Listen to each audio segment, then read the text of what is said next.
정말 제가 실제로 사용하는 소싱 방법 중에 한 가지이기 때문에 실제로 셀러를 하고 계신 분들에게도 좀 도움이 될 것 같습니다.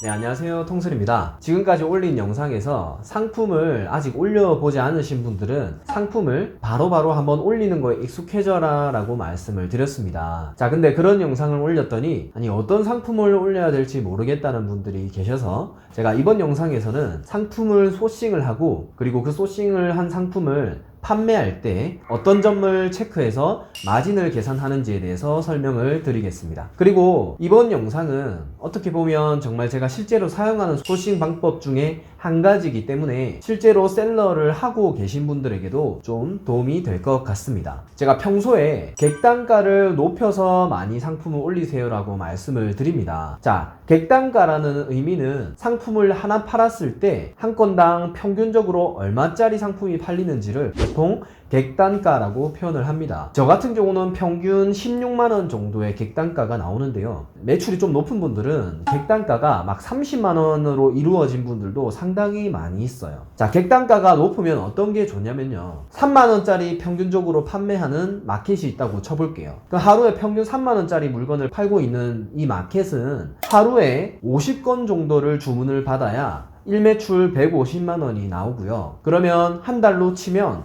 매출 5천만원 정도가 나올 수 있겠죠. 근데 객단가 30만원짜리 마켓은요, 하루에 5건 정도만 팔면 매출액이 150만원, 한 달이면 약 5천만원 가까운 매출액이 발생하게 됩니다. 이게 엄청나게 어마어마하게 큰 장점인데요. 그러니까 하루에 50건의 주문을 처리하는 것과 하루에 5건의 주문 처리하는 게 일적인 부분이나 고객 CS나 주문 처리할 때 그런 스트레스 자체가 정말 10분의 1로 엄청나게 줄어들게 됩니다. 자, 그럼 여기서 비싼 상품을 팔면 어떤 점이 좋은지는 알겠는데 그거 환불이나 반품, 배송 중에 파손 이런 거는 어떻게 처리하죠? 라고 물어보실 수도 있을 겁니다. 자, 그런 것들도 상품을 판매하기 전에 몇 가지 체크만 해주면 반품이나 환불 이런 것들을 현저하게 줄일 수가 있어요.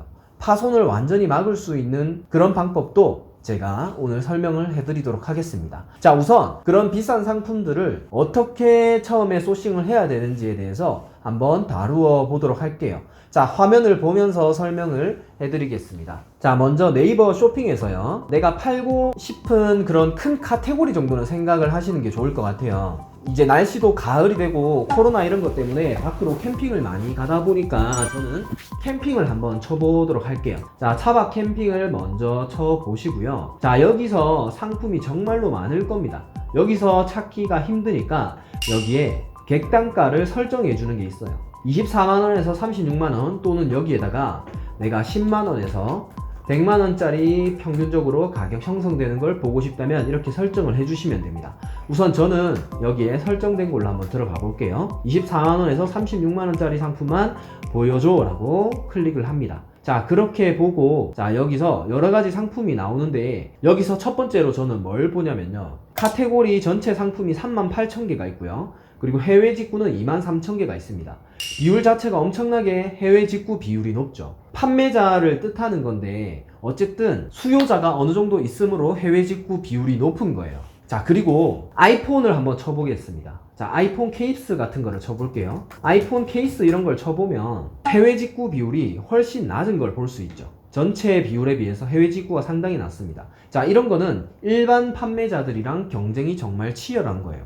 그래서 이왕이면 해외 상품들 사이에서 경쟁하는 카테고리를 저는 우선적으로 찾고요. 차박 캠핑이 저는 그런 것부터 통과를 시키는 거죠. 해외 직구 탭이 괜찮구나 라고 통과를 시킵니다. 비율 자체가 훨씬 더 높죠. 자, 그럼 여기서 그럼 어떤 상품들이 실제로 차박 캠핑에서 많이 팔리는지 보기 위해서 저는 리뷰 많은 순으로 이렇게 정렬을 해봅니다. 자, 여기 보시면 구매 건수랑 리뷰 건수가 나와 있죠. 자, 여기에 보면 등록일이 이렇게 올린 지 4개월 정도밖에 되지 않은데 구매 건수랑 리뷰 건수가 상당히 많은 걸 볼 수 있어요. 근데 이런 상품이 어떤 상품인지 보니까 카쉘터라는 것 같아요. 이거는 상표겠죠. 아이두젠, 패스트캠프, 모빌리티, 자립형, 쇼플라이 이런 것들은 상표인 것 같고 이 상품을 뜻하는 거는 카쉘터인 것 같아요. 저도 이런 걸 보다 보니까 그냥 알게 된 거예요. 퀵텐트라는 단어를 써도 될 것 같고요. 카쉘터가 어쨌든 많이 사용을 하는 것 같습니다. 자, 그럼 여기서 카쉘터라고 한번 검색을 해볼게요.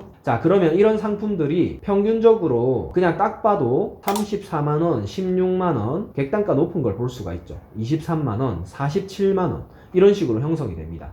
자, 이런 상품들을 찾기 위해서 저는 해외 직구 버튼을 눌러 볼게요. 자, 이런 상품들이 실제로 타오바오에서 상품을 찾을 수가 있습니다. 상품 사진으로 찾기 버튼 누르면 이런 상품들을 그대로 찾을 수가 있어요. 자, 그래서 저는 여기서 이왕이면 구매 건수가 있는 상품들을 보기도 하는데요. 또는 가격이 저렴한 거를 보기도 합니다. 자, 이렇게 사진으로 검색하는 거는 제가 추후에 타오바오 사진으로 검색하는 거 다뤄보도록 할게요. 자, 이렇게 들어오니까 자, 똑같은 상품이 이렇게 가격이 나와 있네요. 980위안으로 되어 있고 하나로 17만 9천원에 있는 것 같습니다. 자, 이런 상품들이 지금 한국에서는 약 36만원에 팔리고 있네요. 자, 그러면 여기서 이런 상품을 팔았을 때 일단은 마진이 괜찮은지 먼저 계산을 해보도록 하겠습니다. 자, 여기에 제가 지금 엑셀을 하나 켜 놓았는데요. 판매 금액과 이런 것들을 입력하면 마진이 자동으로 계산되게 하는 그런 툴이라고 보시면 됩니다. 자, 여기에 제가 35만원에 만약에 판다고 쳐보겠습니다. 35만원에 팔기로 하고요. 타오바오 아까 판매 금액은 980이라고 기록합니다.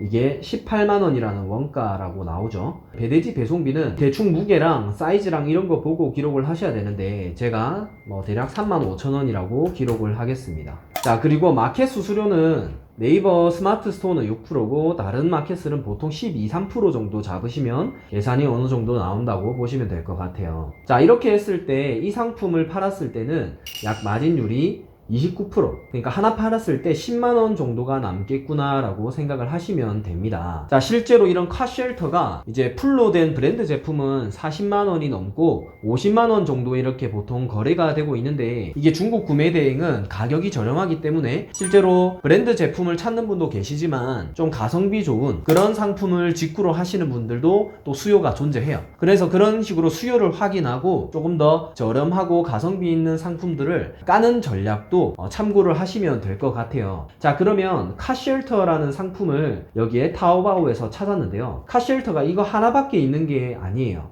여러 상품이 있겠죠. 자, 그러면 자, 여기서 중국어로 번역을 하시면 여기에 카쉘터가 대충 캐노피 자동차 이게 카쉘터를 표현하는 거겠죠. 중국어를 번역을 하는 것도 있지만 이거를 저는 있는 그대로 사용을 합니다. 자, 여기에 이 정도를 컨트롤 C 복사를 해주시고요. 그리고 타오바오의 상품을 검색을 하는 겁니다. 자, 이렇게 검색하면 실제로 카텐트가 엄청 많이 나와요. 자, 여기에 보시면 카쉘터 이런 것도 카쉘터겠죠. 자, 이걸 클릭해 보겠습니다. 자, 여러가지 또 옵션이 있네요. 자, 이런 것들이 좀 아까 비슷한 카쉘터 같은 건데 이런 것들을 우리가 원가에 13만원에서 12만원에 이렇게 들고 올 수 있다는 거예요. 그러면 이런 것들이 실제로 브랜드 상품은 4, 50만원 정도에 판매되고 있으니까 우리가 카쉘터를 마진을 한 20, 30% 정도 붙이면 실제로 판매 가격 30만원 정도 내외에 판매를 할 수가 있게 되는 거죠. 그리고 구매 대행의 장점은 이런 카쉘터가 수요가 있다는 것만 확인을 하고 상품을 100개 정도를 깔 수가 있어요. 정말 수백 개를 이렇게 까는데 돈 드는 것이 아니니까 이런 상품들을 쭉 깔아 놓는 겁니다. 자, 그래서 이런 상품들이 물론 잘 팔릴 것 같은 상품을 하나에 초점을 맞춰서 상품을 번역하고 광고하고 상단에 노출되는 방식도 있지만 제가 오늘 설명드린 방식은 상품의 평균 판매 가격과 그리고 이런 상품이 우리가 원가 얼마에 들고 올 수 있는지 계산을 해보고 이 정도 마진이면 어느 정도 시장에서 경쟁력이 있겠다 싶으면 이런 상품들을 쭉 까는 게 있습니다. 자, 이런 것들을 배송할 때 조심해야 될 거는 이런 것들이에요. 자, 대형 상품 배송 시 주의사항을 제가 몇 가지를 좀 알려드리자면요. 주문이 들어오고 나서 배송비를 꼼꼼히 체크를 하는 거예요. 자, 이런 것들은 배송비를 꼼꼼히 체크하기 위해서 경동 화물 택배비 체크를 해보시고요. 그 가로 세로 사이즈나 무게 이런 것들을 주문 들어왔을 때 꼼꼼하게 체크를 해보시는 겁니다. 자, 그리고 나무 포장을 해야 되는 경우가 있어요. 자, 나무 포장을 왜 해야 되냐면 캠핑용품은 이렇게 찌그러질 위험이 없지만 우리가 큰 상품들을 이렇게 배송을 하다 보면 파손이 되거나 찌그러지는 경우가 있습니다. 자, 이럴 때는 훈증 처리된 나무로 해야 됩니다. 훈증 처리됐다는 게 이게 뭐냐면 상품을 이렇게 네모 포장을 할 때 중국에서 이게 한국으로 넘어올 때 뭐 벌레나 이런 것들이 한국에 넘어와서 이게 생태계 교란 품종 이런 것들이 넘어올 수도 있나 봐요. 그래서 훈중 처리된 나무만 이게 통관이 되는데 훈중 처리된 나무로 포장을 꼭 하셔야 돼요. 일반 우드 포장을 했을 경우 통관해서 진행이 안 되는 경우가 있기 때문에 꼭 기억을 하시고요. 근데 이런 비용이 제품마다 조금 다르겠지만 보통 우리가 흔히 쓰는 테이블 정도 되는 사이즈의 상품을 우드 포장하면 10만원 정도를 요구합니다. 배돼지에서 보통 이 정도 요구를 하거든요. 이게 왜냐하면 목수를 또 불러야 되기 때문에 그런 것도 있어요. 자, 이걸 좀 더 저렴하게 하기 위해서 판매자에게 알리왕왕으로 훈중 처리된 나무 이거를 해달라고 합니다. 그러면 보통 제조 공장에서 자체적으로 목수가 있는 경우가 있습니다. 자, 그래서 훨씬 더 저렴하게 돼요. 그러니까 10만원에서 비용이 이거 저는 한 2만원에서 5만원 정도까지 절감이 되더라고요. 5만원으로 해결되는 경우가 많았어요. 자, 이 훈중 처리된 나무 포장이 좀 이해 안 되는 분들이 있으실 것 같아서 제가 이렇게 사진을 하나 띄워 드릴게요. 자, 이런 식으로 포장을 해서 가면 찌그러지지 않게끔 배송이 훨씬 더 안전하게 잘 됩니다. 그래서 큰 상품을 배송할 때는 이렇게 우드 포장을 하셔야 되고, 우드 포장할 때는 훈중 처리가 된 나무로 포장을 해야 된다. 이것만 기억을 하시면 될 것 같습니다. 그리고 그 비용을 절감하기 위해서는 제조 공장이나 그 타오바오 판매자가 저렴하게 해주는 경우가 있으니까 사전에 그런 것들을 다 체크를 하시는 거예요. 그러면 그 비용을 미리 알 수 있으니까, 자, 여기 마진율 계산기에 뭐 훈중 포장 비용이 5만원이 더 붙었다고 치면 여기에 85,000원으로 수정 이런 식으로 해서 마진율을 계산을 해보는 거죠. 이렇게 했을 때도 이익이 남는다면 진행을 하는 거라고 보시면 됩니다. 자, 오늘은 그래서 좀 상품을 소싱하는 방법부터 객단가 높은 상품을 소싱을 어떻게 해야 되는지 직접 화면을 보면서 설명을 해드렸습니다. 자, 조금 더 깊게 설명을 해드리고 싶지만 영상이 좀 길어질 것 같아서 오늘은 여기까지 촬영을 하고 사진으로 검색하는 방법이나 그런 것들은 추후에 다루어 보도록 할게요. 그리고 영상을 보시고 좀 더 궁금한 게 있으면 제가 댓글을 보고 영상을 더 촬영을 해 보도록 할 테니까 시청 후 댓글 좀 많이 남겨주시면 좋을 것 같습니다. 자, 오늘 영상 여기서 끝내도록 할게요. 감사합니다.